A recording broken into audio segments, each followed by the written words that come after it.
कब और कैसे होगा कलयुग का अंत? क्या डूब जाएगा सारा संसार? दोस्तों, आज से हजारों सालों पहले भगवान श्री कृष्ण ने कलयुग की भविष्यवाणी की है, जो आज के समय 100% सच होती हुई दिखाई देती है। भगवान श्री कृष्ण ने हनुमान जी को कलयुग का ऐसा सच बताया जिसे जानकर आप भी चौंक जाएंगे। आने वाला कलयुग कितना भयानक होगा। कलयुग में स्त्री और पुरुष का आचरण कैसा होगा। कलयुग में मनुष्य की आयु कितनी होगी, मनुष्य की लंबाई कितनी होगी। कलयुग का अंत समय निकट आने पर कौन से दिव्य संकेत दिखाई देंगे।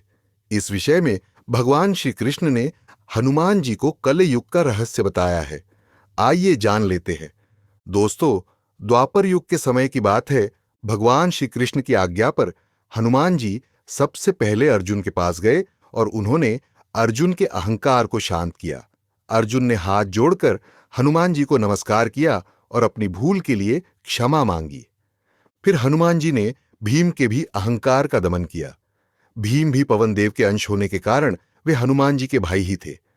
जब हनुमान जी ने दोनों का गर्व नष्ट किया, तब उनके मन में एक शंका निर्माण हुई, जिसे लेकर वे भगवान श्री कृष्ण के पास गए। हनुमान जी ने बड़ी भक्ति भावना से प्रणाम करते हुए कहा, प्रभु, मैं आपके दर्शन कर धन्य हो गया। आपके अनुग्रह से मैंने अभी अभी भीम और अर्जुन की परीक्षा ली और उनका शौर्य एवं विनम्रता दोनों देखी। उनके साथ समय व्यतीत करके मुझे बहुत आनंद हुआ। किंतु मैं आपके समक्ष एक विशेष जिज्ञासा लेकर उपस्थित हुआ हूं। हे प्रभु, अर्जुन और भीम दोनों भी धर्म के पक्ष में होकर भी उनके अंदर अहंकार की बीज अंकुरित कैसे हुआ? वे दोनों ही आपके परम भक्त हैं, फिर कैसे उनके मन में अधर्म ने घर कर लिया? श्री कृष्ण कहते हैं, हे पवन पुत्र, आपने उत्तम प्रश्न किया है। भीम और अर्जुन के भीतर अहंकार और मोह ने प्रवेश कर लिया था, और इसका कारण है आने वाले कलयुग। यह कलयुग का ही प्रभाव है। हनुमान जी ने विनम्रता से प्रश्न किया। हे प्रभु, मुझे कलयुग के विषय में अनेक प्रश्न हैं। उसका स्वरूप क्या होगा? मानव समाज किन परिवर्तनों से गुजरेगा? स्त्री पुरुष का स्वभाव किस प्रकार बदलेगा? मनुष्य की आयु कितनी होगी? मानव प्राणी कैसे दिखाई देंगे? और कलयुग के अंतकाल में कौन से लक्षण प्रकट होंगे? आप सर्वज्ञ हैं, कृपया मेरी शंका दूर कीजिए, भक्तवत्सल।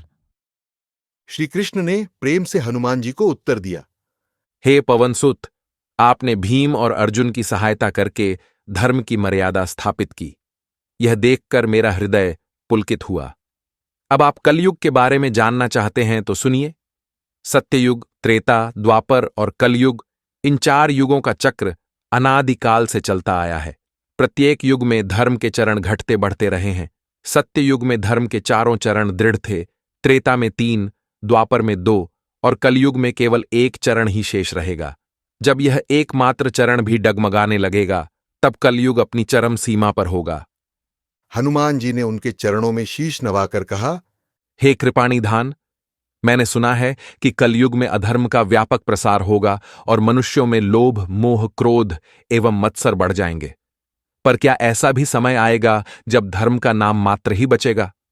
आप कृपया मुझे यह भी स्पष्ट कीजिए कि कलयुग के लोग किस तरह का जीवन व्यतीत करेंगे, उनकी मानसिकता क्या होगी और स्त्री पुरुष के आचरण में कौन सी विशेषताएं उभरेंगी। श्री कृष्ण ने दिव्य मुस्कान के साथ समझाया। हे रामदूत हनुमान, कलयुग का प्रारंभ तो द्वापर के अंत से ही हो जाता है, परंतु वह धीरे धीरे बढ़ता है। कलयुग के शुरुआती काल में धर्म का कुछ अंश सुरक्षित रहेगा। संत महापुरुषों के अथक प्रयासों के कारण लोग अभी भी भक्ति और साधना की ओर झुकाव रखेंगे। पर समय बीतने के साथ मानसिक एवं सामाजिक उथल पुथल बढ़ने लगेगी। स्त्री पुरुष दोनों की वासनाएं और इच्छाएं तीव्र हो जाएंगी। भौतिक सुख को पाने की होड़ मच जाएगी, जिसके चलते मनुष्य सत्य, दया, करुणा इत्यादि को भूलने लगेंगे। लोभ और स्वार्थ का इतना प्राबल्य होगा कि कोई भी सिद्धांत या धर्म का आग्रह बहुत कठिन प्रतीत होगा। स्त्रियों में भी ग्लानि, क्रोध, काम प्रवृत्ति आदि का प्राधान्य बढ़ेगा और पुरुषों में भी उद्दंडता, अहंकार, धन पद की लालसा, एवं काम क्रोध की तीव्र ज्वाला जागृत हो जाएगी। हनुमान जी ने गहरी सांस लेकर पूछा, हे भक्तवत्सल, जब मनुष्य के भीतर ऐसे अवगुण प्रबल हो जाएंगे, तब समाज पर उसका क्या प्रभाव पड़ेगा? क्या पारिवारिक संरचना वैसी ही रहेगी जैसी अब है, या उसमें भी विकार आ जाएगा? और क्या कलयुग में ऐसे लोग भी होंगे जो भक्ति और धर्म को संभाले रखेंगे? श्री कृष्ण ने गंभीर स्वर में उत्तर दिया, हे केशरी नंदन, कलयुग में परिवारों का स्वरूप काफी बदल जाएगा। आरंभिक काल में फिर भी कुछ हद तक संयुक्त परिवारों की रीत रहेगी, पर कालांतर में स्वार्थ और भौतिकता के कारण लोग अलग अलग रहने में ही सुख समझेंगे। पति पत्नी के बीच भी आपसी समर्पण कम होगा। स्त्री पुरुष एक दूसरे को भोग की वस्तु की तरह देखने लगेंगे और दाम्पत्य संबंध का पवित्र आदान प्रदान कभी कभी मात्र दिखावा बनकर रह जाएगा। बच्चों को धर्म और संस्कृति की परिपूर्ण शिक्षा मिलना कठिन होगा, क्योंकि माताओं पिताओं का चित्त दूसरे आकर्षणों में रमा होगा। फिर भी आपको बता दूं कि कलयुग में भी सच्ची भक्ति और ईश्वर प्रेम के लिए एक सरल मार्ग खुला रहेगा, हरिनाम संकीर्तन। जो मनुष्य भी मेरा स्मरण निष्कपट भाव से करेगा, उसे इस अंधकार में भी प्रकाश मिलेगा। जो अपने भीतर तप, त्याग, दया, प्रेम और सेवा का भाव रखेगा, वह चाहे कम हो लेकिन कलयुग में भी जगमगाता रहेगा। हनुमान जी ने कुछ क्षण सोचकर अगला प्रश्न किया, हे प्रभु, आपने हरिनाम संकीर्तन और भक्ति का मार्ग बताकर आश्वस्त किया, परंतु मैं मनुष्यों की आयु के संबंध में भी जानना चाहता हूं। सत्य युग में मनुष्य हजारों वर्षों तक जीते थे, त्रेता में सहस्रों वर्ष, द्वापर में सैकड़ों वर्ष। तो कलयुग में उनकी आयु कितनी रह जाएगी, और क्या वे इतने रोगग्रस्त हो जाएंगे कि सुख से जी ही न पाएं? श्री कृष्ण ने हनुमान जी के स्नेहपूर्ण चेहरे को देखकर कहा, हे बजरंग बली, सत्य ही है कि युगों के परिवर्तन के साथ साथ आयु घटती गई है। कलयुग में मनुष्य की औसत आयु लगभग 100 वर्षों तक भी नहीं रह पाएगी। आरंभिक चरण में कुछ लोग 100 बरस तक जी सकते हैं, परंतु कुछ पीढ़ियों बाद जैसे जैसे कलयुग आगे बढ़ेगा, आयु 60-70 बरस तक सिमट जाएगी। फिर कलयुग के मध्य और अंतिम चरण में 20-30 बरस भी लोगों को बहुत प्रतीत होंगे। रोग नाना प्रकार के फैलेंगे, आहार शुद्ध नहीं रहेगा, जल और वायु प्रदूषित हो जाएंगे, जिससे देह का क्षय शीघ्र होगा। मनुष्य के शरीर की बनावट भी क्षीण हो जाएगी, हड्डियां कमजोर, मांसपेशियां दुर्बल और रोग प्रतिरोधक क्षमता कम। इसलिए वे जीवन भर तरह तरह के व्याधियों से ग्रस्त रहेंगे। हनुमान जी ने व्यथित होकर कहा, हे कृपानिधान, यह सब सुनकर मन में करुणा होती है कि किस तरह मानव जाति कलयुग में कष्ट पाएगी। पर क्या मनुष्यों का रूप रंग भी बदल जाएगा? क्या वे देखने में अलग प्रतीत होंगे, या बस शरीर के भीतर कमजोरी ही आएगी? श्री कृष्ण ने एक गहरी सांस लेते हुए समझाया, हे पवनपुत्र, समय के साथ सब कुछ बदलता है। कलयुग में मनुष्यों का रूप रंग भी विविधता से भरा होगा। उनमें वह तेज न होगा जो सत्ययुग या त्रेता के लोगों के मुख पर देखने को मिलता था। त्वचा में नीरसता, आंखों में बेचैनी और चेहरे पर भावों की अशांति अधिक होगी। बहुत से मनुष्यों की ऊंचाई भी घट जाएगी। वे नाटे कद के, झुकती हुई रीढ़ वाले, दुर्बल कांति वाले होंगे। भोजन दूषित होने और अनुचित जीवन शैली के कारण उनका शरीर अस्त व्यस्त तरीके से बढ़ेगा। किसी को अत्यधिक मोटापा, किसी को भयानक दुर्बलता, किसी को अगणित बीमारियां। फिर भी कुछ विरले लोग जो सात्विक जीवन का पालन करेंगे, प्रकृति के समीप रहेंगे, संयम से आहार विहार करेंगे, वे अपेक्षाकृत स्वस्थ और सौम्य दिखाई देंगे, परंतु उनका प्रतिशत बहुत कम होगा। हनुमान जी ने मौन तोड़कर अगला प्रश्न किया, हे भक्तवत्सल, समाज में जब पाप और स्वार्थ इतनी तीव्रता से बढ़ेंगे, तब राज्य और प्रशासन की क्या दशा होगी? क्या धर्मनिरपेक्ष राजाओं की कमी होगी, या वे भी अधर्म की राह पकड़ लेंगे? मैंने सुना है कि कलयुग में भ्रष्टाचार का बोलबाला होगा और राजसत्ता स्वयं लोभ अहंकार से ग्रस्त हो जाएगी। क्या यह सत्य है? श्री कृष्ण ने थोड़ी गंभीरता से उत्तर दिया, हे केसरी नंदन, कलयुग में बहुत से राजाएं और शासक अपने स्वार्थ और अहंकार में डूबे रहेंगे। प्रारंभिक चरण में कुछ शासक धर्मानुसार शासन चलाने का प्रयास करेंगे, किंतु जैसे जैसे कलयुग की पकड़ गहरी होती जाएगी, सत्ता की भूख बढ़ेगी और नीति व धर्म कहीं पीछे छूट जाएंगे। लोग धन या पद के लिए बेईमानी, छल कपट, अनाचार सभी साधनों से पीछे न हटेंगे। भ्रष्टाचार इतना फैलेगा कि प्रजा के हित की चिंता कम रह जाएगी और स्वयं का वैभव बढ़ाने पर जोर दिया जाएगा। इसी कारण अनगिनत युद्ध होंगे, बड़ी लड़ाइयां छिड़ेंगी, जिनमें निर्दोष लोगों का जीवन तबाह होगा। धार्मिक संस्थाएं भी कई बार स्वार्थ से संचालित होंगी, किंतु फिर भी मैं दोहराता हूं, कलयुग में अधर्म का बढ़ना स्वाभाविक है, पर भक्ति और साधना का भी एक विशेष महत्व होगा। जो भी सत्य व धर्म के मार्ग पर खड़ा रहेगा, वह ईश्वरीय कृपा का पात्र बन सकता है। हनुमान जी ने सिर झुकाकर कहा, हे प्रभु, मैं जानता हूं कि आपका स्मरण किसी भी युग में अमोघ फलदायक है, परंतु मुझे यह भी बताइए प्रभु कि कलयुग का अंत समय कब आएगा और उस समय कौन से लक्षण प्रकट होंगे। मैंने सुना है कि जब कलयुग अपनी चरम सीमा पर होगा, तब पृथ्वी भारी संकटों से गुजरेगी, प्राकृतिक आपदाएं होंगी, वातावरण बिगड़ जाएगा और मनुष्य आपस में ही विनाशकारी युद्ध करेंगे। मुझे इसके बारे में आपसे सुनना है, ताकि मैं भी मन में एक संपूर्ण चित्र रख सकूं। श्री कृष्ण ने अपनी दृष्टि कुछ क्षण के लिए दूर गगन में टिकाई, मानो भविष्य के दृश्यों को देख रहे हों। फिर बोले, वीर मारुति, कलयुग का अंतिम चरण बड़ा ही भयंकर होगा। मनुष्य की आयु तब बहुत सीमित रह जाएगी। 20-30 वर्षों में ही देह साथ छोड़ देगी और उन वर्षों में भी रोग और क्लेश लगे रहेंगे। धरती का संतुलन अत्यंत विकृत हो जाएगा। कहीं प्रचंड ताप होगा, कहीं भीषण बाढ़, कहीं अकाल, कहीं तूफान। जनसंख्या का एक बड़ा हिस्सा भीषण युद्धों, महामारी या प्राकृतिक विपदाओं में नष्ट हो जाएगा। मनुष्यों के मन इतने अस्थिर और हिंसक हो जाएंगे कि वे पशुओं सा आचरण करेंगे। कलह और कलुषता चारों ओर छा जाएगी। लोग अपने ही बंधु बांधवों का गला काटने लगेंगे। धर्म का नाम प्रायः मिटने लगेगा। केवल कुछ विरले साधु संत, तपस्वी या भक्त रहेंगे, जो हिमालय के किसी दुर्गम कोने में या किसी दूरस्थ स्थान पर ध्यान एवं भजन में लीन होंगे। वे ही कलयुग के उस अंतिम प्रलयंकारी समय में भी सत्य की ज्योति को धूमिल होने से बचाए रखेंगे। हनुमान जी ने हाथ जोड़कर पूछा, हे प्रभु, जब उस स्तर पर विनाश होगा, तब क्या कोई अवतार धरा पर आएगा जो उस अधर्म का नाश करेगा और धर्म की पुनर्स्थापना करेगा? क्या यह सत्य है कि कलयुग के अंत में कल की अवतार का प्रकट होना निश्चित है, जो दुष्टों का अंत करके एक नए युग का आरंभ करेंगे? श्री कृष्ण ने हनुमान जी की जिज्ञासा को शांत करते हुए कहा, हे सुग्रीव मित्र, सत्य है। जब कलयुग अपनी चरम अवस्था में पहुंच जाएगा, उस समय मैं कल की अवतार लेकर धरती पर प्रकट होऊंगा। मैं उस रूप में अत्यंत तेजस्वी, अश्वारूढ़ और तलवार धारण किए हुए अवतरित होऊंगा।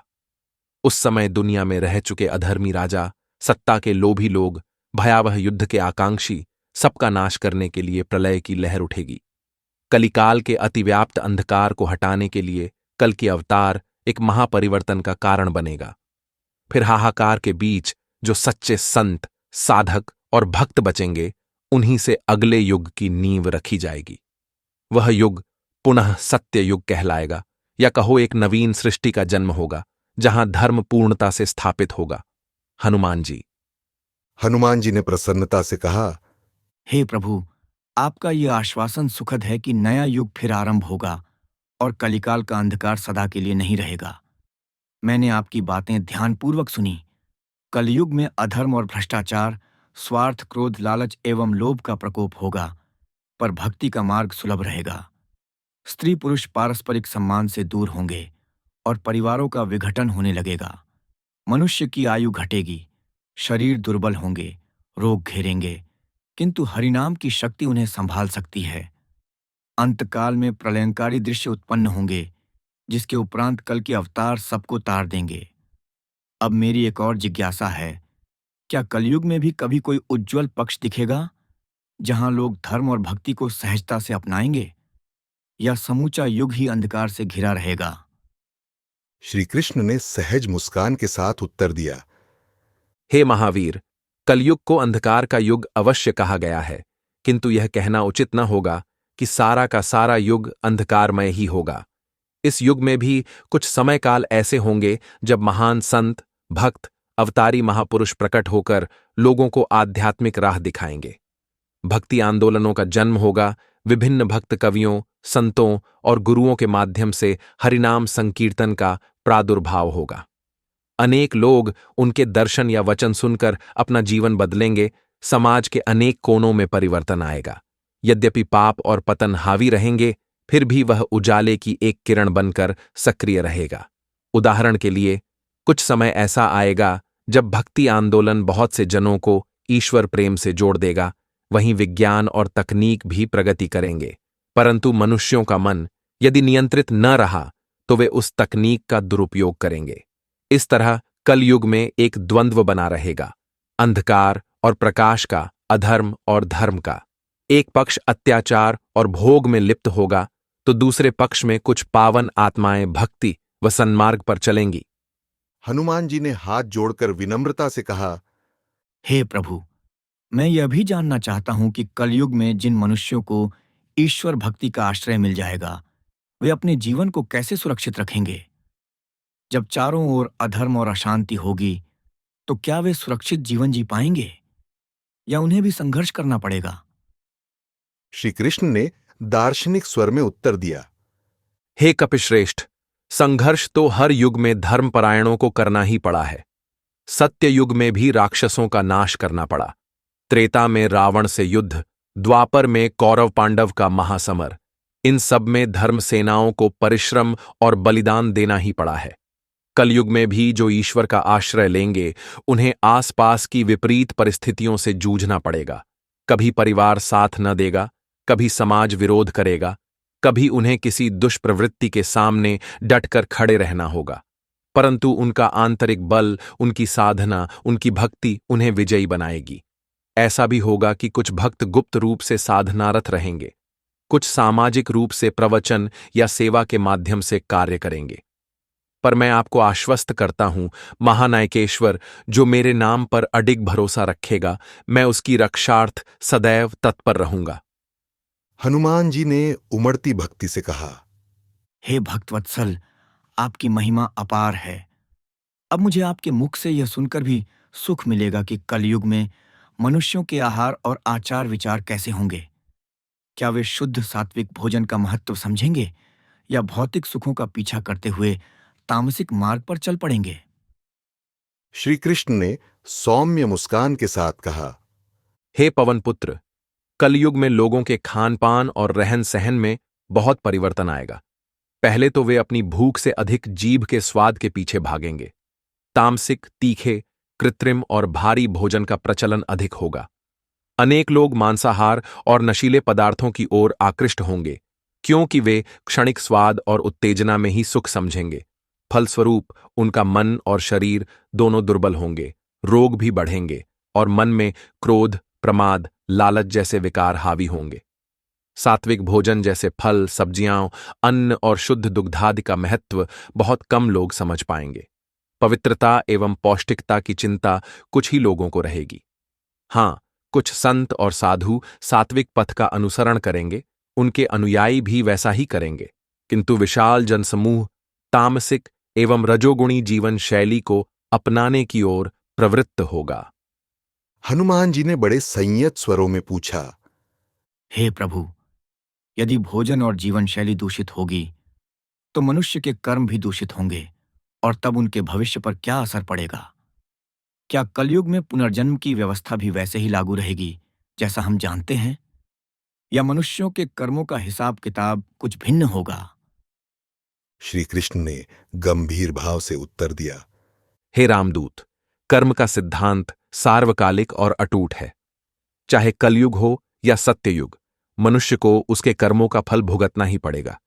अंतर बस इतना है कि कलयुग में पाप करने के अवसर बहुत मिलेंगे और पुण्य करने के अवसर भी सुलभ तरीके से उपलब्ध रहेंगे, किंतु लोग इच्छा शक्ति न होने के कारण प्रायः पाप और स्वार्थ की दिशा में आगे बढ़ेंगे। पुनर्जन्म की प्रक्रिया में कोई अंतर नहीं आएगा। जो जैसा कर्म करेगा वैसा ही फल पाएगा। यदि किसी ने भक्ति, परोपकार और सदाचरण अपनाया है तो उसे उत्तम लोक या मानव योनि फिर से प्राप्त होगी। जिसने अधर्म और पाप का मार्ग लिया उसे अत्यंत दारुण योनियों में जाना पड़ सकता है।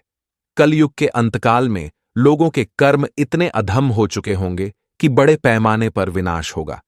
यही प्रकृति का संतुलन है।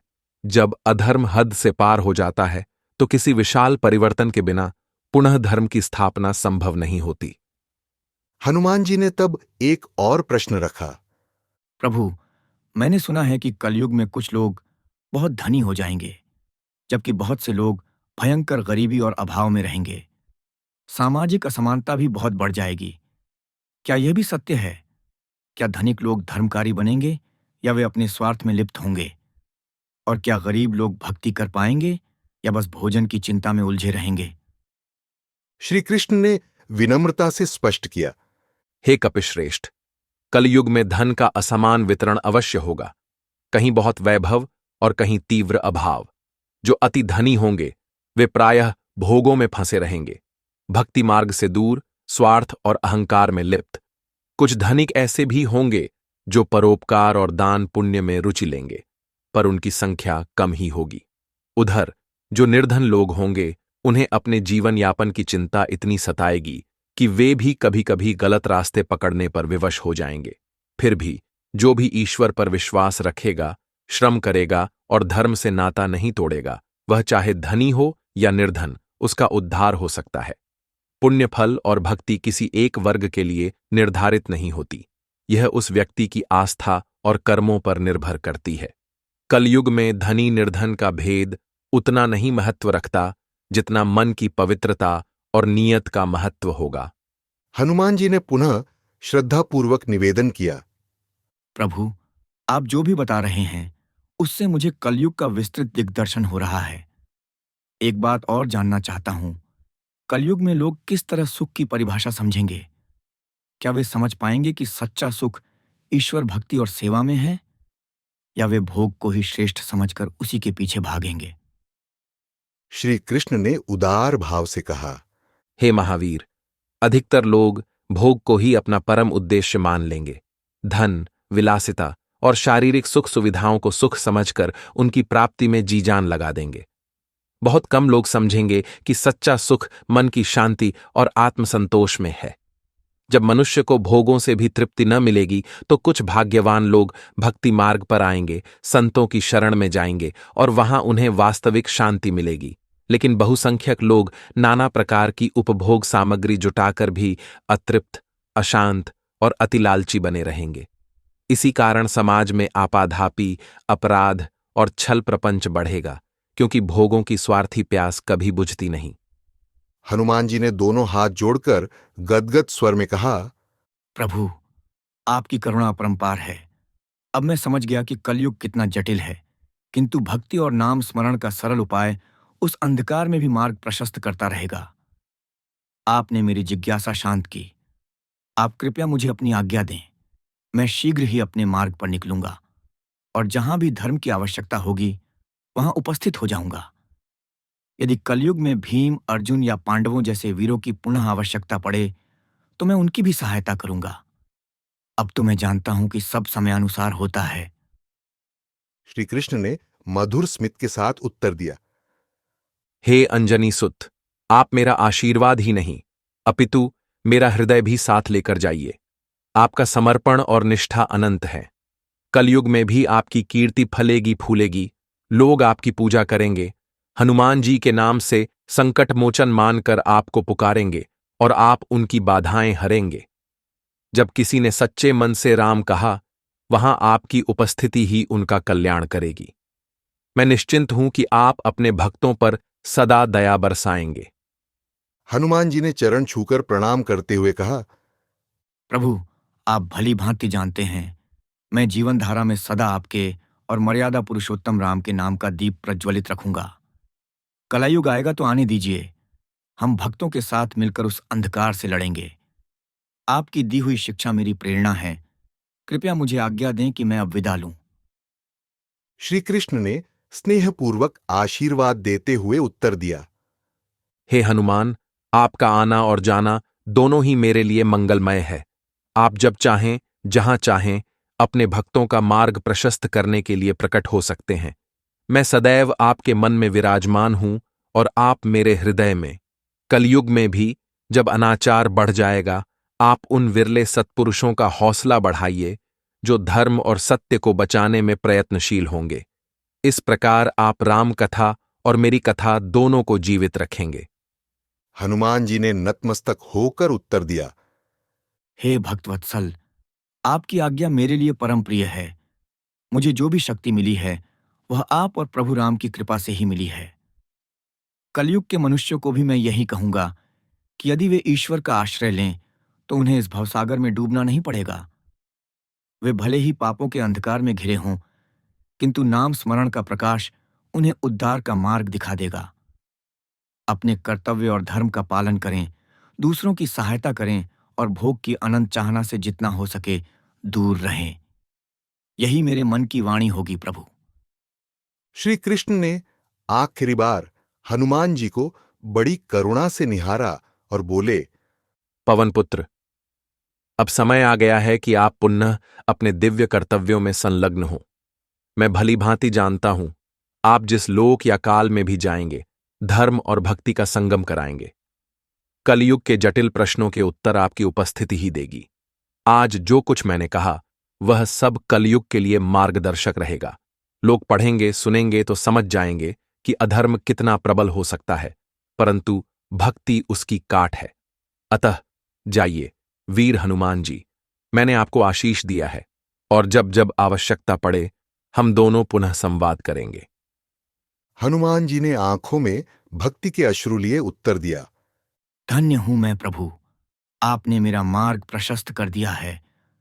कलयुग की काली आंधी में भी आपके नाम का दीपक जलाए रखने का जो दायित्व आपने मुझ पर सौंपा है, मैं उसे यथाशक्ति निभाऊंगा। मेरे तन मन में बस आप ही विराजमान हैं। अब मैं आपकी आज्ञा लेकर प्रस्थान करता हूं, किंतु आपका स्मरण निरंतर चलता रहेगा। श्री कृष्ण ने अपना हाथ हनुमान जी के मस्तक पर रखा। हे वानरवीर, जाइए, आपका शुभ हो। मैं सदैव आपके साथ हूं। कलयुग की सारी विषमताएं, अपसंस्कृति, पाप, अन्याय, इन्हें देखकर भी विचलित न होइए, क्योंकि आप और मेरे अन्य भक्त इस संसार में प्रेम, सेवा, सत्य और भक्ति के बीज बोते रहेंगे। उनका फल कलयुग की धरा पर कभी न कभी अवश्य प्रकट होगा। तो दोस्तों, इस प्रकार से श्री कृष्ण ने हनुमान जी को आने वाले कलयुग की सच्चाई बताई है। उम्मीद है आपको यह जानकारी अच्छी लगी होगी। वीडियो को लाइक जरूर करें और कमेंट में जय श्री कृष्ण, जय हनुमान जी, जय श्री राम जरूर लिखें। साथ ही चैनल को सब्सक्राइब करें। आप सभी का धन्यवाद।